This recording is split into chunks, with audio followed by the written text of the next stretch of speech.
Antes que nada, muchas gracias por su presencia. Agradecemos que estén aquí también agradecemos a Eve Gil su participación. Esperamos que disfruten mucho lo que nos va a exponer. Y queremos nada más hacer mención que este tipo de presentaciones aquí en la librería son una cadena de eventos que hemos estado realizando con la intención de dar a conocer el pensamiento crítico que tenemos en México, así como a autores locales, artistas locales de Atizapán. También hemos hecho invitación para varios escritores que nos han estado acompañando a lo largo de poco más de un año. La librería lleva 2 años aquí en Atizapán. Espero no aburrirlos, voy a ser muy breve. Pero sí creo que es conveniente señalar que nuestro trabajo con la librería va más allá de traer los libros, que lo hacemos con gusto, por supuesto, traer los libros que vayan necesitando para su lectura, pero también invitar a ponentes, a autores, a escritores que nos den de cerca, lo más que se pueda, sus opiniones respecto de los temas que son de su escritura. Entonces, sin más preámbulo, presentamos a Eve Gil, que nos acompaña en esta ocasión. Quisiera leer un poquito del currículum de Eve Gil, que viene aquí en su libro, que afortunadamente pudimos tener. ¿Lo quieres leer? Un segundo. Bueno, Eve Gil es narradora, ensayista, periodista. Ella es de Sonora, estudió letras hispánicas en la Universidad de Sonora, ha recibido becas, ha recibido reconocimientos, fue becaria del FONCA, actualmente es becaria del FONCA, como referimos ahí en nuestro cartel de convocatoria. Ha recibido el premio La Gran Novela Sonorense en el 93 por su novela Hombres Necios. Es Premio Nacional de Periodismo Fernando Benítez en el 94, Premio El Libro Sonorense en el 96 por El Suplicio de Adán, y en el 2006 por Jardines Repentinos en el Desierto, Paisaje y Carácter Sonorense en la Narrativa Mexicana del siglo XX. Premio Nacional de Cuento Efraín Huerta 2006 por Sueños de Lot. Es autora de novelas El Requiem por una muñeca rota, Cenotafio de Beatriz y Virtus, y del ensayo La Nueva Ciudad de las Damas. Ha publicado una serie de novelas con el tema manga japonés como Shoshan y La Dama Oscura en el 2009. En el 2009 fue llevada al cine por Carlos Preciado, ¿verdad? Tinta Violeta en el 2011 y Doncella Roja en el 2013, destacándose con gran éxito por lograr una temática novedosa en nuestra lengua. Tiene a su cargo la sección Charlas de Café en la revista Siempre y la columna Biblioteca Fantasma en la jornada semanal, que muchos de ustedes ya conocen, que han leído, que han seguido, y recién se ha reeditado El Suplicio de Adán tras 20 años de una escandalosa censura oficial. Ahí se los dejo de tarea. Pues como decía, sin más preámbulo, damos el micrófono a Eve Gil y disfrutemos su ponencia. Muchas gracias. Buenas tardes. Muchas gracias. Antes que nada les agradezco enormemente su presencia y espero no aburrirlos. Yo antes de empezar a leer el texto, este texto forma parte de un libro que estoy trabajando con la beca del Sistema Nacional de Creadores. Que es una, bueno, no les voy a decir el título porque yo soy bien, ¿cómo se dice? Decidiosa. Supersticiosa, pero sí les voy a decir el subtítulo. Es Historia Alternativa del Boom Latinoamericano. Entonces, yo creo que con el subtítulo ya más o menos ya saben de qué voy a hablar. Entonces, bueno, supongo que la mayoría de los aquí presentes alguna vez han leído o escuchado hablar de los autores del boom latinoamericano. ¿Sí, verdad? ¿Cierto o no es cierto? ¿No? Más o menos. Pero sí saben quién es Carlos Fuentes, Gabriel García Márquez, Juan Julio Cortázar. Estos dos. ¿Mande? Él no es miembro del BUM. No hay poetas en el BUM. El BUM es exclusivamente narradores. ¿Sí? Entonces, la intención del libro que estoy haciendo es, como su título lo dice, hacer una historia alternativa con todo lo que no se vio en el BUM. Entonces, más o menos de esto se trata mi ponencia, que es una versión modificada de uno de los capítulos de mi libro para que no se aburran, y tiene por título Protoboom Invisible. Entonces voy a comenzar. Son varios los factores que desvían la atención de las féminas cuando de crear movimientos literarios se trata, sin importar país o lengua. En el caso concreto del boom latinoamericano, refiriéndonos a sus 5 señeras figuras, queda la sensación, las 5 señeras figuras son Julio Cortázar, Gabriel García Márquez, Mario Vargas Llosa, Fuentes. Carlos Fuentes y José Donoso, son los 5, o sea, los 5 principales, ¿no? Queda la sensación de una muralla alzada no solo en razón de un vínculo amistoso y exclusivo, también en cuanto a creatividad, legítima ambición y coincidencia respecto a la noción del quehacer literario. Esto allende la poderosa estrategia de marketing que lo sustentaba. Carlos Fuentes mismo afirma en carta dirigida a Julio Cortázar con fecha 21 de julio de 1967, desde Venecia, que la literatura que se forjaba al momento en Latinoamérica era una extensión de la de ellos como grupo dominante. Y cito a Carlos Fuentes. ¿No te sucede que cada buena novela latinoamericana te libera un poco, te permite limitar con exaltación tu propio terreno, profundizar en lo tuyo con una conciencia fraternal de que otros están completando tu visión, dialogando, por así decir, con ella? Cierro cita.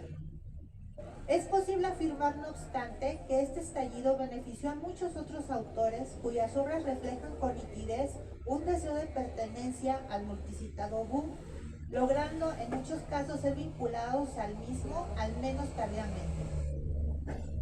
Se ha pretendido adherir al boom nominalmente al menos a un par de autoras, Nélida Piñón y Cristina Peri Rossi, pero lo cierto es que esa pesada mole sepultó una serie de notables plumas femeninas que, para empezar, no reflejan el interés generalizado de la época de ser emparentadas con un movimiento que se caracterizaba, entre otras cosas, por sus novelas mastodónticas y eruditas. Prefiero que eran unas novelas así de Grandes proporciones.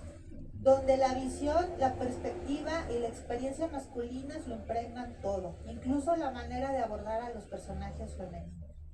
La literatura de las mujeres contemporáneas o coetáneas del boom tiene muy pocos puntos referenciales con los de sus pares masculinos, lo cual no significa que carezcan de ambición, sencillamente son diferentes.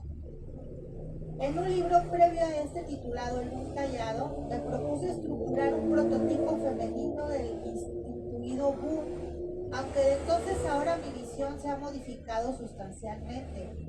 Más que proponer una inclusión tardía, que considero inviable e innecesaria, en vista de las divergencias ya mencionadas, y por miras a una posible reivindicación en el terreno académico de la invisibilizada literatura escrita por mujeres en las décadas de los 60 y 70, acaparadas por el boom y sus satélites, considero ahora que si existe un movimiento literario conformado exclusivamente por varones, las mujeres hagan lo propio, simbólicamente. Advertí al intentar conformar un boom femenino protagónico conformado por 5 autoras que en cierta forma emularan las características de Carlos Fuentes, Mario Vargas Llosa, Gabriel García Márquez, Julio Cortázar y José Donoso, que era un tanto absurdo. No obstante que Elena Garro, por ejemplo, publicó la novela Los recuerdos del porvenir en 1963, clasificada dentro del realismo mágico 2 años antes que 100 años de soledad, que se publicó en 1965. Por tanto, incursión en este, llamémosle, subgénero del realismo mágico, antes que aquel a quien siguen considerando iniciador del mismo.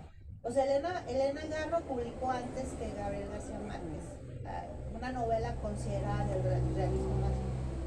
Por otra parte, antes que Garro incursionaron en el realismo mágico, cuando todavía no se le nombraba así, María Luisa Bombal con Amortajada en 1938, Armonía Somers, La mujer desnuda en 1950 y Dulce María Loinaz Jardín en 1951.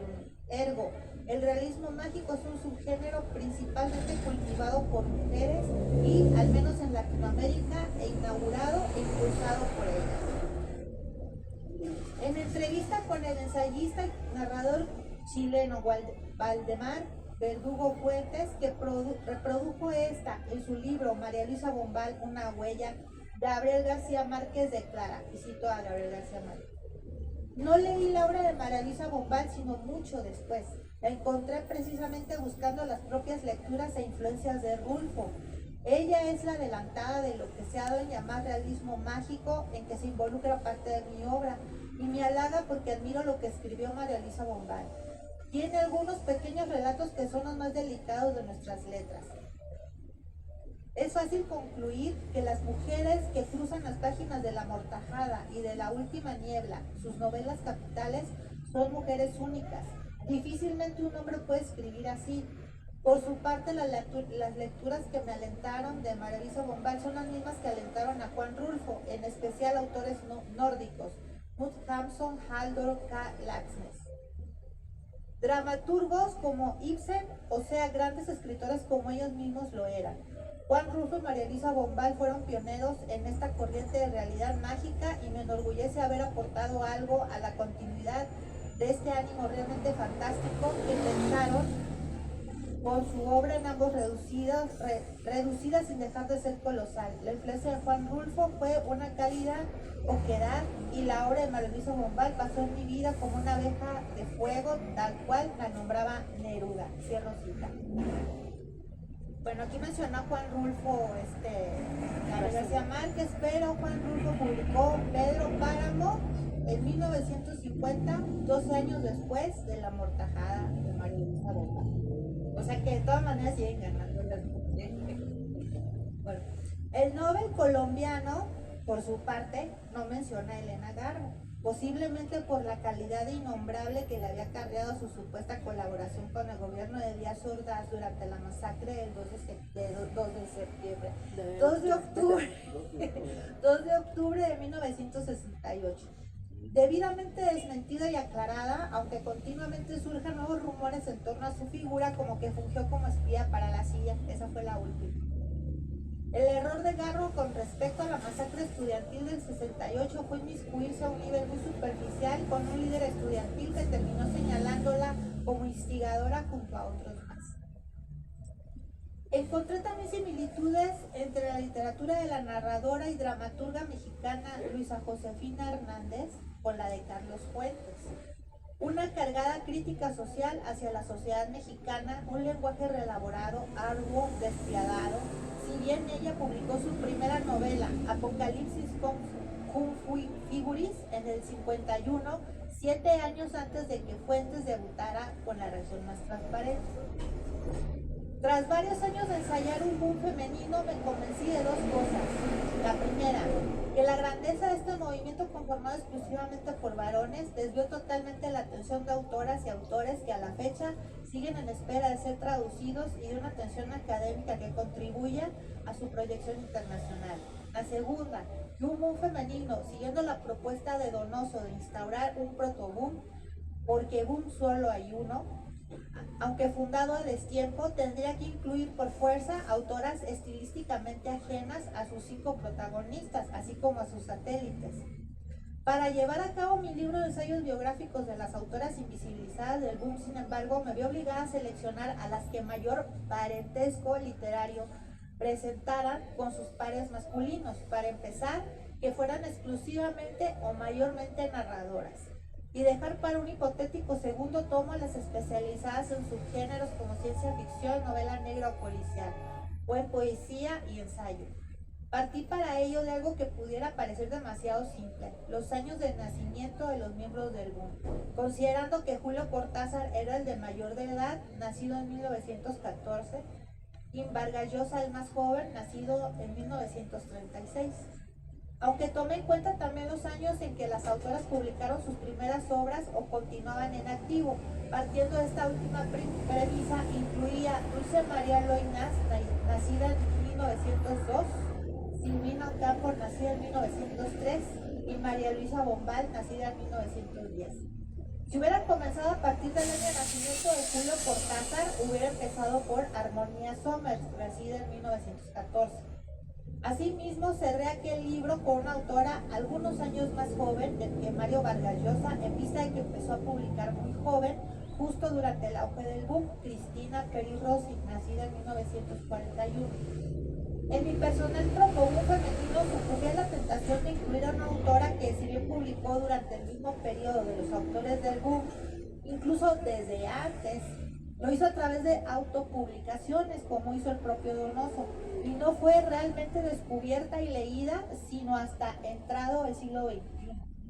La argentina Aurora Venturini, nacida en 1921, quien además se siente demasiado adelantada para su tiempo, más próxima a autoras jóvenes como Samantha Schweblin y Mariana Hernández que a sus contemporáneas. Mi protoboom femenino pues quedó conformado de la siguiente manera por orden de año de nacimiento.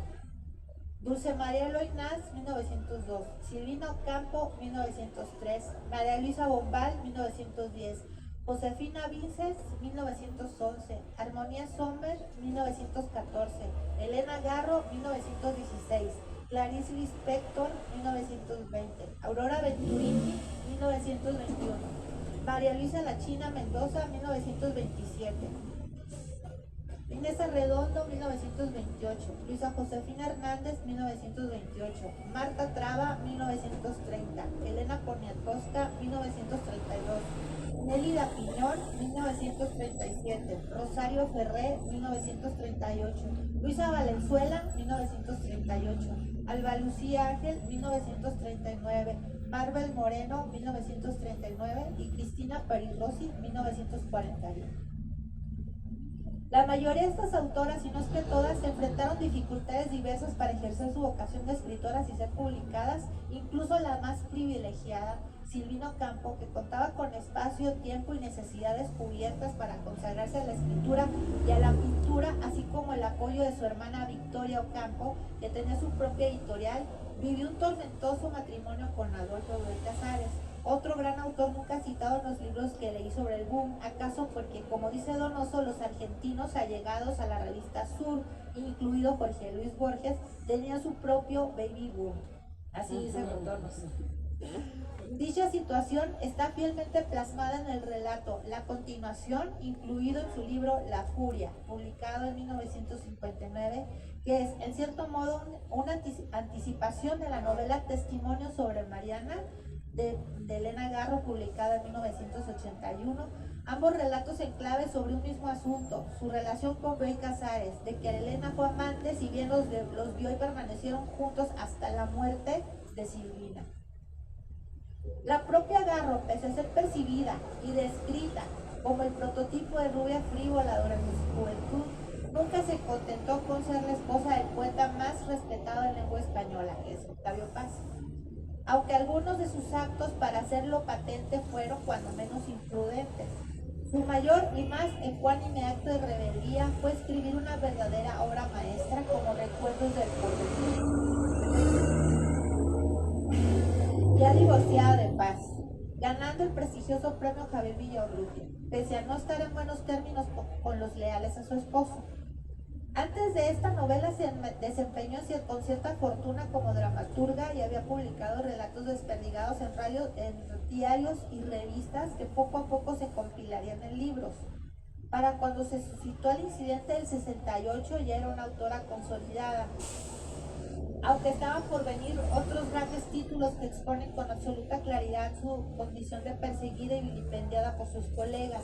Desde su exilio compartido con su hija Elena en París, con sus rubias heroínas en una huida sin tregua produciendo caos y conmoción donde parara, como en mi personal favorita, Reencuentro de Personajes, deslumbrante ejercicio de intertextualidad donde los personajes de Scott Fitzgerald se cruzan con los de Evelyn Waugh y acechan a la protagonista, la fugitiva Verónica, que no sabe en quién confiar.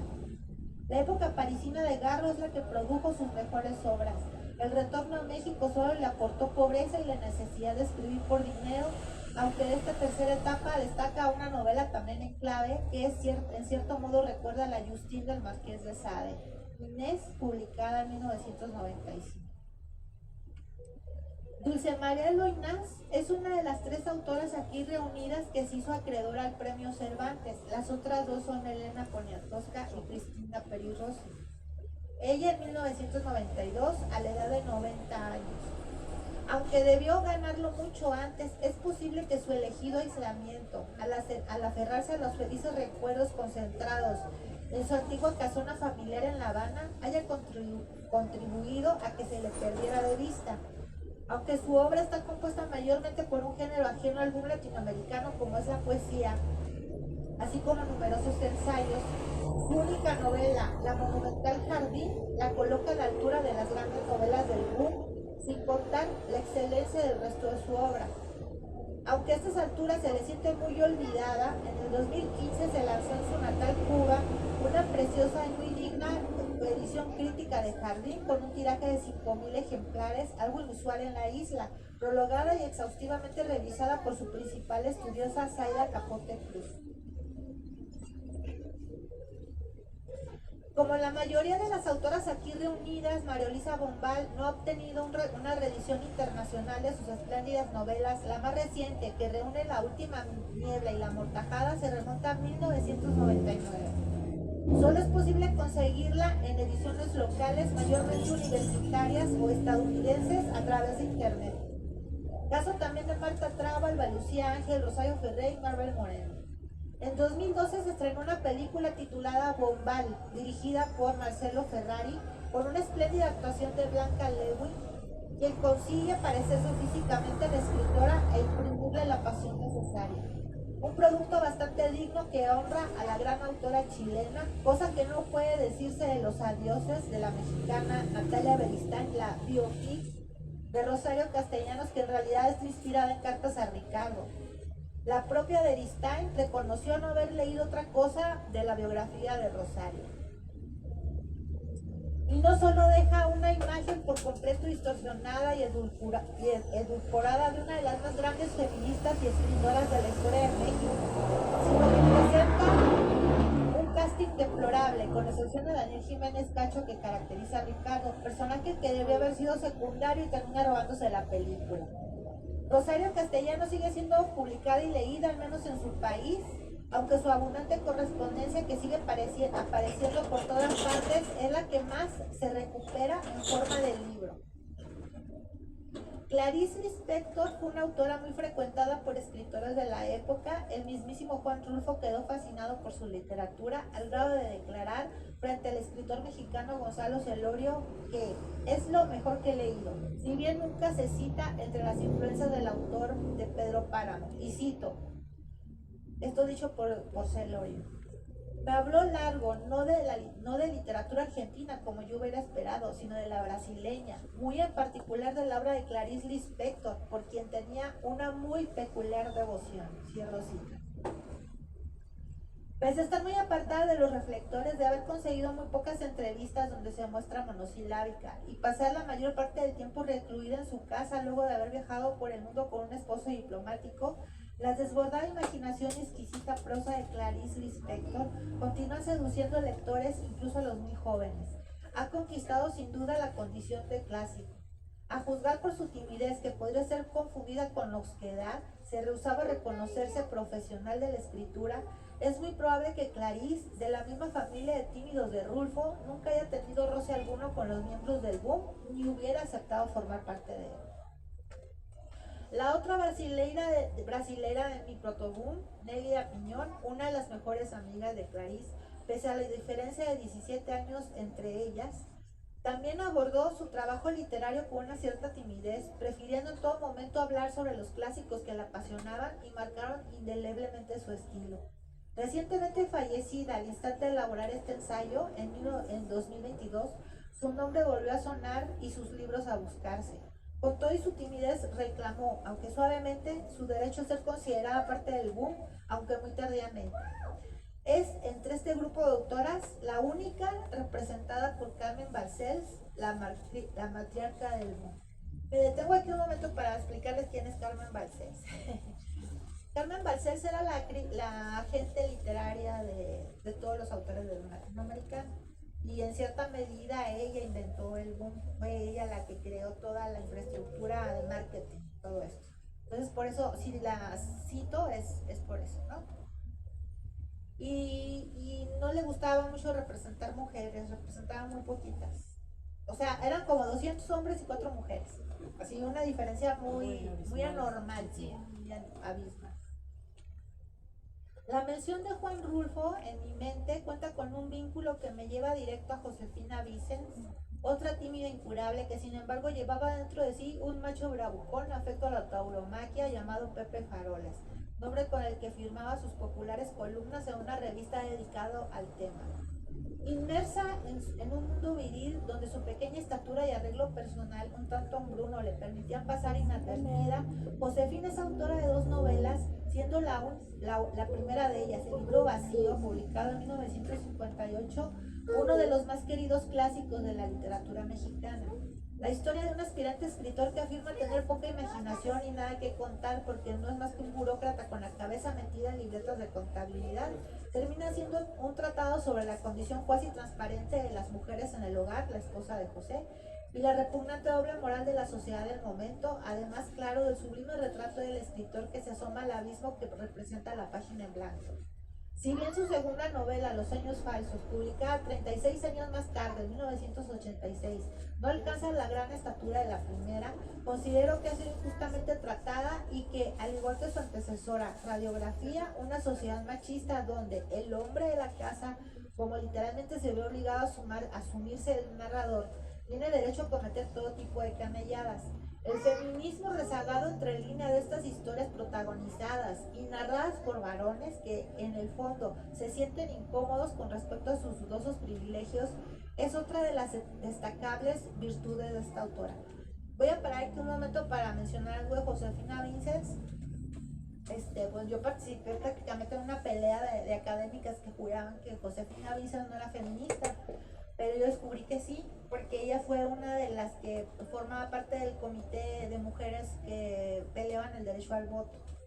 Entonces, si eso no es ser feminista, no sé qué es. ¿En qué año? Porque Es en el, perdón, En la ¿el década de 53? los 50. Es en el 53, Sí. ¿no? Que le dan el derecho al voto, Sí, ¿no? Pero ella ya estaba, anteriormente ella era de las lideresas de porque ese ya habían movimiento. surgido los movimientos feministas, ¿no? sí, Y- se tardó. y Sí. hace comentario acá una Sí. señora acá en la esquina, que ella tiene, no sé si está en lo correcto, Sí, fue- para fue decirle en los que en años Inglaterra 50. empezaron los movimientos feministas. Sí, empezaron muchísimo antes y en Estados Unidos también.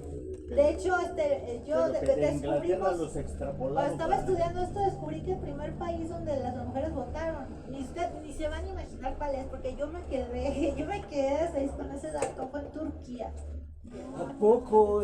Si ahí son Ahí las mujeres racistas. votan desde el siglo XIX.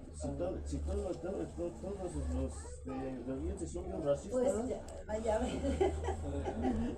Bueno, voy a seguir, Adelante.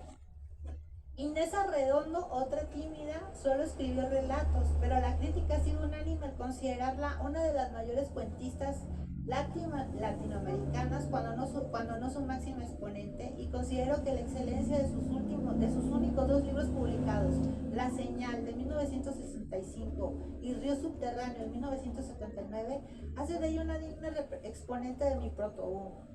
Tiene en común con Silvino Campo lograr atmósferas verdaderamente aterradoras, grotescas, incluso aunque a diferencia de la Argentina, los relatos de Arredondo están impregnados de una sutil perversión sexual y un erotismo anormal. La también mexicana y nada tímida María Luisa Mendoza, popularmente conocida como la China, dicen que por sus ojos rasgados, revolucionó la lengua española sin que casi nadie cayera en cuenta de ello. Sus desparpajadas novelas y relatos, además de presentar historias cargadas de un erotismo rayano en lo pornográfico, muy especialmente de Ausencia, publicada en 1974, así como de situaciones hilarantes y bufas que instan a relacionarla con la picaresca del siglo XVI, hilvanadas a través de un lenguaje con vida propia que jala palabras en desuso, neologismos, terminología sofisticada y un barroquismo que no se siente anquilosado, sino todo lo contrario, nunca recibió en vida el reconocimiento que merecía. Casi al final de su vida fue sujeto de algunos homenajes que no compensaron las condiciones de miseria en que vivía, atenuadas apenas por la conservación de una casona, aunque siempre bien arreglada, pero sin un centavo en el banco. Luisa Josefina Hernández distaba de ser tímida, pero sí muy celosa de su intimidad. ¿O será que el tiempo no le alcanzaba para atender reporteros, publicar sus libros o practicar la salamería? Una mujer que vive, es publicitar sus libros, dije publicitar sus libros o practicar la salamería. Una mujer que vive con un cronómetro instalado en el cuerpo, de 5 a 7 escribir el libro o la obra teatral del momento, a las 7 dejar comida preparada para sus hijos, salir disparada a las 8 para llegar a las 9 al UNAM, donde impartía clases y ensayaba obras de teatro, alguna escapadita para comer lo que fuera, ensayo de 7 a 9, de vuelta a casa, eso de las 10 para descansar.